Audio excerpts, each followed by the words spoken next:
ನಿಸ್ವಾರ್ಥತೆಯ ಸೇವೆಯನ್ನು ಮಾಡಬೇಕು.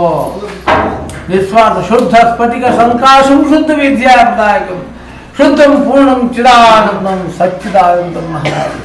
ಅಂತಹ ಸಚ್ಚಿದಾನಂದ ಸ್ವರೂಪರಾಗಿರ್ತಕ್ಕಂಥ ಭಗವಂತನ ಸೇವೆಯನ್ನು ಮಾಡಬೇಕಾದ್ರೆ ಇವೆಲ್ಲವೂ ನಿಂದೆ ಇರ್ತಕ್ಕಂಥದ್ದೇ ಸ್ವರ್ಗ, ಅವೆಲ್ಲವೂ ನಂದೇ ಇರ್ತಕ್ಕಂಥದ್ದೇ ನರಕ. ಇದರಲ್ಲಿ ಯಾವುದು ಬೇಕು ಅಂತಕ್ಕಂಥದ್ದು ತಿಳಿದು ಪರಮ ಪದ ಸೋಪಾನವನ್ನು ಹತ್ತುತ್ತಾ ಸಾಮೀಪ್ಯ ಸಾರೂಪ್ಯ ಸಾಯುಜ್ಯ ಐಕ್ಯ ಅಂತಕ್ಕಂಥ ಪದವಿಯನ್ನು ತಿಳಿದು ಜೀವ ಭಾವನೆಯಿಂದ ಬಡಿಯಾಗಲ್ಪಟ್ಟು ಕೇವಲ ಆತ್ಮಭಾವನೆಯ ಒಂದೇ ಪರಮಾತ್ಮನಲ್ಲಿ ಏನು ಮಾಡಿರ್ತಕ್ಕಂಥದ್ದು ಕೆಲಸ. ಪುನರಪಿ ಜನನಂ ಪುನರಪಿ ಮರಣಂ, ಹುಟ್ಟುತ್ತಾನೆ ಸಾಯ್ತಾನೆ, ಸಾಯ್ತಾನೆ ಹುಟ್ಟುತ್ತಾನೆ. ಹೀಗೆ ಮನುಷ್ಯನಿಗೆ ಆ ಹುಟ್ಟು ಸಾವುಗಳಿಂದ ತಪ್ಪಿಸಿ ದಯಾಘರನಾಗಿರ್ತಕ್ಕಂಥ ಪರಮಾತ್ಮನ ಪಾದಾದ ಬಿಂದಗಳಲ್ಲಿ ಒಂದು ಅಣುವಾಗಿ ಸೇರ್ತಕ್ಕಂಥದ್ದೇ ಮಾನವೀಯತೆಯ ಮೌಲ್ಯ. ಮಾನವನ ಗುರಿ ಏನಪ್ಪ ಅಂದರೆ ನಿನ್ನ ಸ್ವಸ್ವರೂಪ ಜ್ಞಾನ ಪಡಿತಕ್ಕಂಥದ್ದೇ ಮುಖ್ಯವಾದ್ರಿಂದ ಆಧ್ಯಾತ್ಮಿಕ ತತ್ವ ಚಿಂತನೆ ಮಾಡುವ ವ್ಯರ್ಥ ಕಾಲ ಕಳೆಯದೆ. ಯಾವಾಗ ಕಾಲ ಕಳೆದರೆಲ್ಲ ಜ್ಞಾನ ಬರಲಿಲ್ಲ.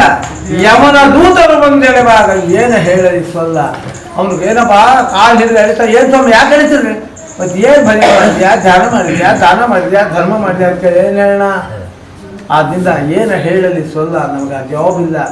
ಆದ್ದರಿಂದ ಆ ಭಗವಂತನ ಸೇವೆಯಲ್ಲ ಪಾಲ್ಗೊಂಡಿರ್ತಕ್ಕಂಥ ಎಲ್ಲ ವಾದ್ಯಗಳ ಅಧಿದೇವತೆಯ ಮತ್ತು ಪ್ರತಿದೇವತೆಗಳು ವಾದ್ಯಗಳಿಗೆ ನಮಸ್ಕಾರ ಮಾಡ್ತಾ ಸಾಕ್ಷಾತ್ ಶಾರದಾ ಸ್ವರೂಪಿಣಿಯಾಗಿರ್ತಕ್ಕಂಥ ಹಾರ್ಮೋನಿಯಂಗೆ ನಾವು ನಮಸ್ಕಾರ ಮಾಡಿ, ನಾದ ಸ್ವರೂಪಿಣಿಯಾಗಿರ್ತಕ್ಕಂಥ ವೇಣು ಸಾಕ್ಷಾತ್ ಶ್ರೀಕೃಷ್ಣನಿಗೆ ನಮಸ್ಕಾರ ಮಾಡ್ತಾ ಈ ಒಂದು ಭಜನಾ ಕಾರ್ಯಕ್ರಮವನ್ನು ಮಂಗಳ ಭಾರತನ ಮಾತುಗಳನ್ನು ಶ್ರೀಮದಾಂಜನೇಯ ಸ್ವಾಮಿಯ ಪಾದಾರವಿಂದಲೇ ಮಂಗಳ ಮಾಡ್ತೀವಿ. ಪ್ರಸಾದ ಕೊಡಪ್ಪ.